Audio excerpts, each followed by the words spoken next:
कारण जास्त फी नाही ना, आणि वडिलांकडनं पैसे मागवत आहेत की आता मी UPSCची तयारी करतोय, परीक्षेला बसतोय आणि शक्यता पास होईल, आणि लाल दिव्याच्या गाडीमध्ये घरी पालकाची अपेक्षा खूप असतात. त्यांना खूप बरं वाटतं की आता आपला पोरगा कलेक्टर झालाच, आणि ते बातमी स्वतःपुरती सीमित ठेवत नाही, आजूबाजू जे आहे त्यांच्यापर्यंत ती स्प्रेड करते, म्हणजे मार्केटमध्ये लग्नाच्या डिमांड वाढतात.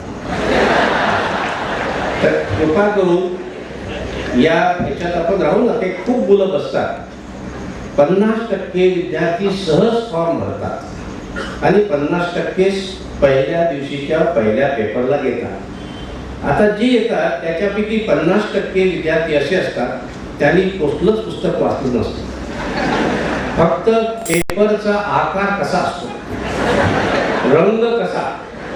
कारण ज्या परीक्षेमुळे मुलं IAS होतात, मोठे मोठे अधिकारी होतात, ती परीक्षा काहीतरी वेगळी असली पाहिजे, म्हणजे पेपरचा आकार वेगळा असला पाहिजे, काही डिझाईन वेगळी असली पाहिजे, असं सहज पाहण्याकरता येतात विदाउट प्रिपेरिंग 50%.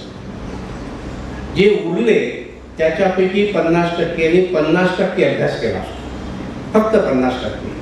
विचारलं का किती अभ्यास केला? 2 तास केले. किती दिवस? 4 महिने. 4 महिने 2 तास अभ्यास केला आणि परीक्षेला बसला. इतक्या कमी अभ्यासाने जर आपण IAS झालो असतो तर UPSCला संख्या खूप वाढायला लागली, म्हणजे 1 लाख IAS दरवर्षी असं झालं असतं. तर इतक्या कमी अभ्यासात नाही. त्यामुळे खऱ्या अर्थाने 100% तयारी करून परीक्षेला बसणाऱ्या विद्यार्थी संख्या 10% पेक्षा अधिक नसते. समजा 6 लाख किंवा 7 लाख आकडा असेल, you can presume 60 to 70,000 students they appear with full preparation. आणि पहिल्या प्रीमध्ये जे कट होतं, जे क्वालिफाय होता, इट इज 12 एका जागेकरता. समजा आपण असं गृहीत धरलं की 1200 जागा आहे, म्हणजे जवळजवळ 14 ते 15,000 विद्यार्थी they will qualify for the main. 60,000 विद्यार्थी पूर्ण तयारी करून बसले आणि त्याच्यापैकी पहिल्या स्टेजला 14,000 विद्यार्थी क्वालिफाय झाले, तर रेशो किती आहे? 3.5 to 1. It's a normal ratio. कुठल्याही परीक्षेला जा तुम्ही, 3ला 1 किंवा 4ला 1 असा रेशो असतोच. कुठल्याही परीक्षेला जा, म्हणजे प्राध्यापकाला जा, कुठल्या साध्या क्लार्कच्या परीक्षेला जा, सो रेशो हा काही विचित्र अशातला नाही. त्यामुळे आपण 60,000 हा आकडा विचार करून तयारी करायची की माझी स्पर्धा 60,000शी आहे, 7 लाखाची नाही आहे.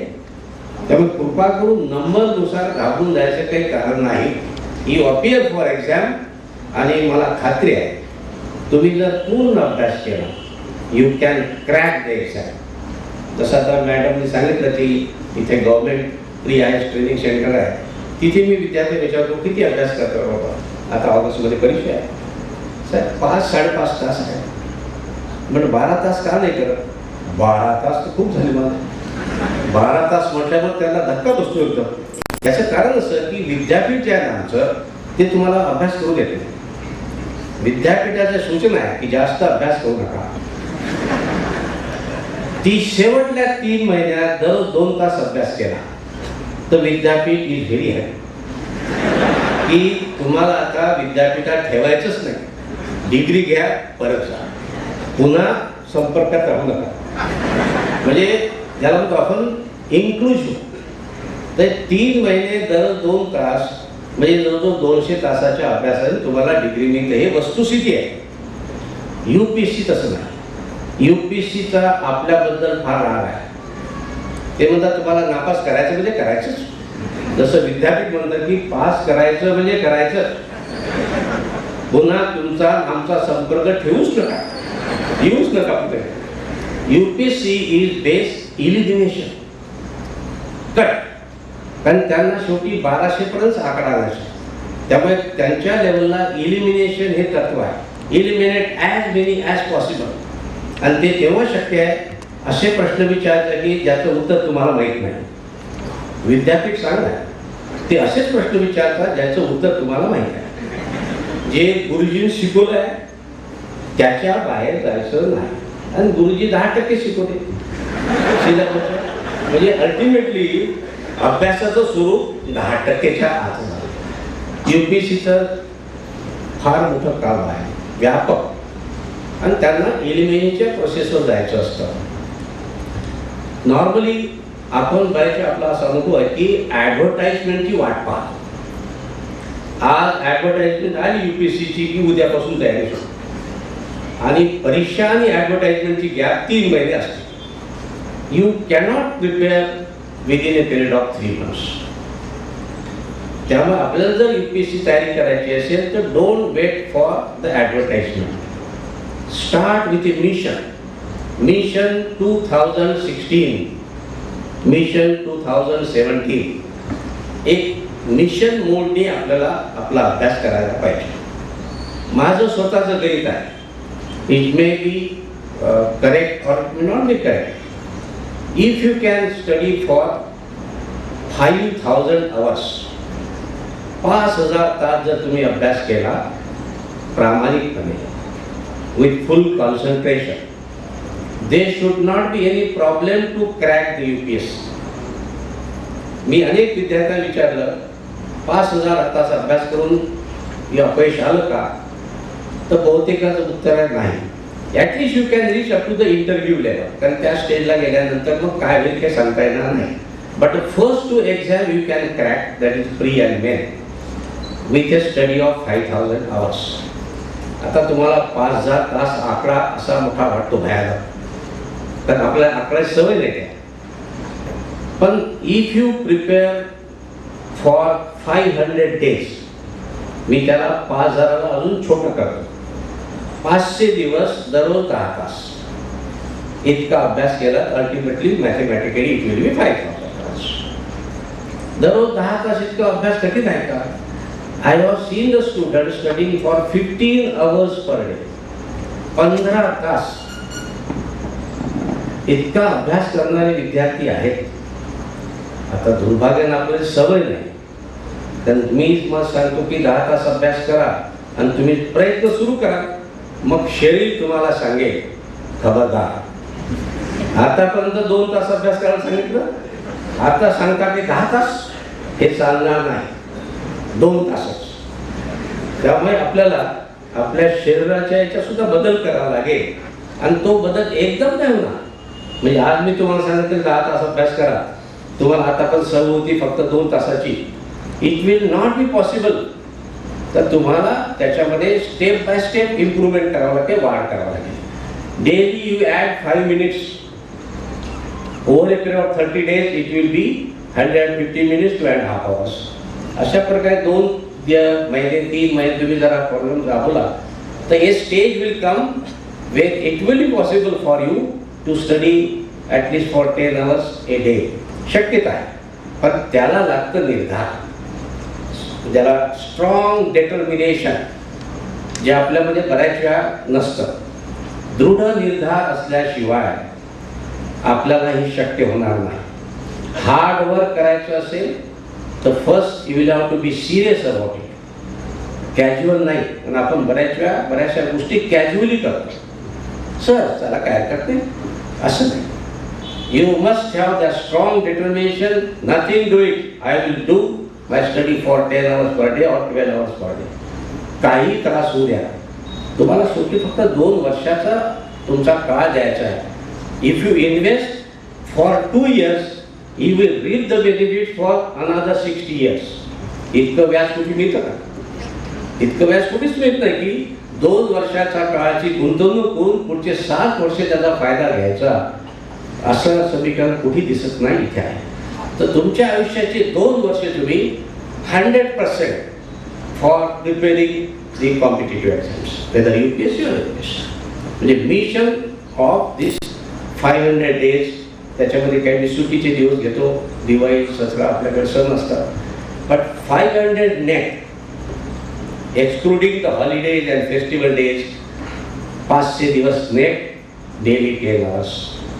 असा अभ्यास आपण करायला पाहिजे, आणि त्या दृष्टीनं तसा निर्धार लागेल. जे विद्यार्थी आता 12वी मधनं पहिल्या वर्षाला गेले कॉलेजच्या, त्यांनी दररोज 3-4 तास जरी अभ्यास केला, कॉलेजचा कालावधी 4 वर्षाचा असेल किंवा 3 वर्षाचा असेल, depending on the nature of your degree course, I presume 4 years, 4 वर्षाचा अर्थ 1400 दिवस.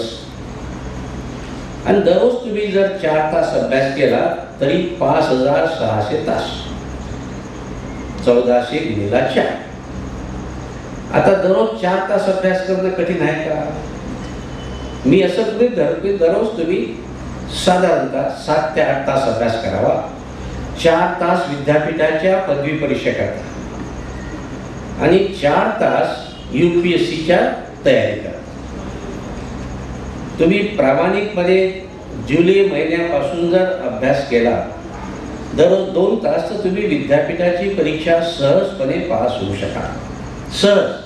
कारण सगळेच विद्यार्थी मान्य करतात की सर आम्ही परीक्षेची तयारी जानेवारीपासून सुरू करतो. तोपर्यंत आमचे वेगवेगळे कार्यक्रम असतात. मग ते इलेक्शन असेल, काय गॅदरिंग असेल, there are various programmes till then. Real study start from January. मार्च एप्रिलमध्ये परीक्षा असेल धरून. तर माझी सूचना राहील की तुम्ही विद्यापीठाची परीक्षा जरूर 2 तास करा शेवटच्या टप्प्यात. I have objection that is between you and university and you have got excellent relation, so there is no problem. But UPSC करता every day you should give 4 hours. पण ते नियमितपणे, कारण आपल्याकडे आपण सगळं ठरवतो पण त्याच्यामध्ये कन्सिस्टन्सी कधीच नसते. गव्हर्नमेंट घ्या ते कोणी घ्या तुम्ही, you take anybody, you don't find the consistency. सातत्य राहत नाही आपल्या कामामध्ये. तर कृपा करून सातत्य ठेवा. I have no objection even if you study for 3 hours per day, but consistently every day for 1400 days. So by the time you leave the college you are fully prepared to face the exam. कारण जोपर्यंत तुम्ही कॉलेजमध्ये आहात तोपर्यंत सगळ्या सुविधा तुमच्याकडे उपलब्ध आहे. प्रत्येक कॉलेजला एक सुंदर लायब्ररी आहे, ग्रंथालय आहे.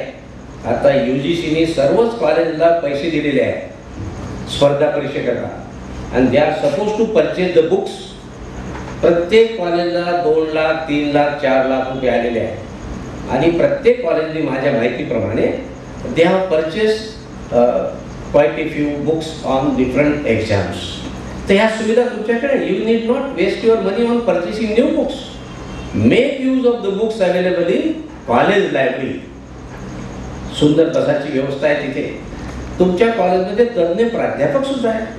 जर एखादा विषय लक्षात येत नसेल, एखादा कन्सेप्ट क्लिअर नसेल होत, you can request your professor to please guide us on that particular topic.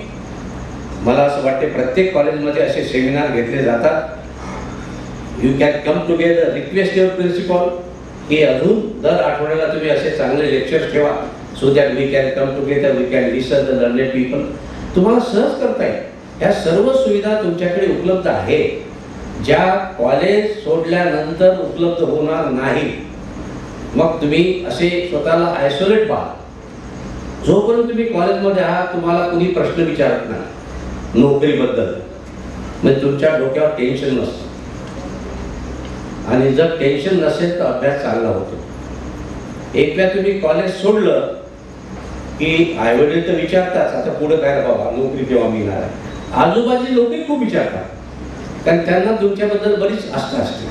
म्हणजे तुमचं भलं व्हावं म्हणून नाही, म्हणजे थोडंसं टीका, काही लागली का नोकरी, तुमचं नाही कठीण आहे बाबा, कठीण. त्याला फार तयारी करावी लागते. म्हणजे तुमच्या त्या जखमीवर ते मीठ टाकण्यासारखा कार्यक्रम आजचा समाज आपल्याकडे करतो. त्यामुळे once you leave the college then it will be a very tension situation for you. त्यामुळे जे काही करायचं आहे ते कॉलेजच्या 4 वर्षामध्ये करा, फुल स्टडी.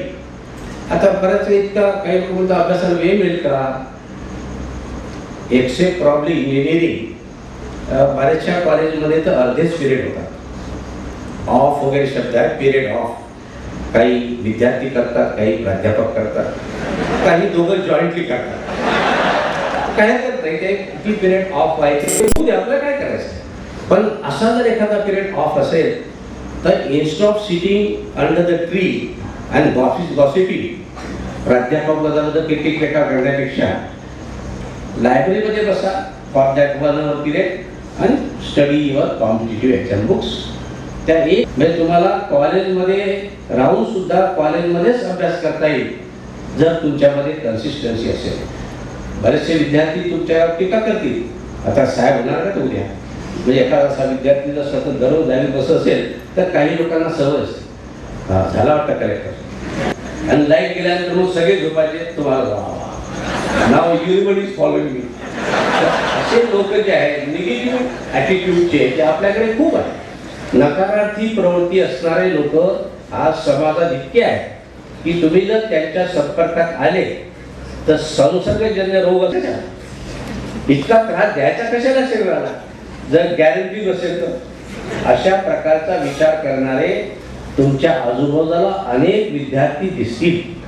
कृपा करून अशा लोकांच्या संपर्कात येऊ नका, कारण they will make you negative. Be a positive.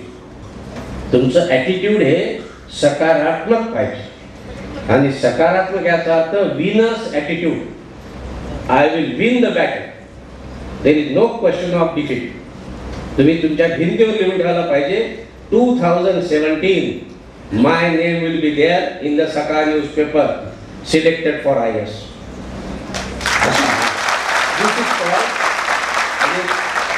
कोणाला बाकीच्या जागा ओपन आहे, 1200 पैकी 1199 are open for others, 1 is reserve for me. This is called positive attitude, killer spirit. जसं आपली भारतीय टीम बऱ्याच वेळा हॉकीमध्ये असायला पाहिजे, ते बऱ्याच वेळा नसतं आणि त्यामुळे आपण माघार घेतो. पेशन्स, आता उल्लेख झाला पेशन्स. पेशन्स याचा अर्थ संयम, आणि दुसरा शब्द आहे परसेव्हरन्स, चिकाटी. मी एक उदाहरण नेहमी देत असतो जे महाराष्ट्रात घडलेलं आहे. एक महिला, झगडे त्या बाईचं नाव, शी was MA, married with one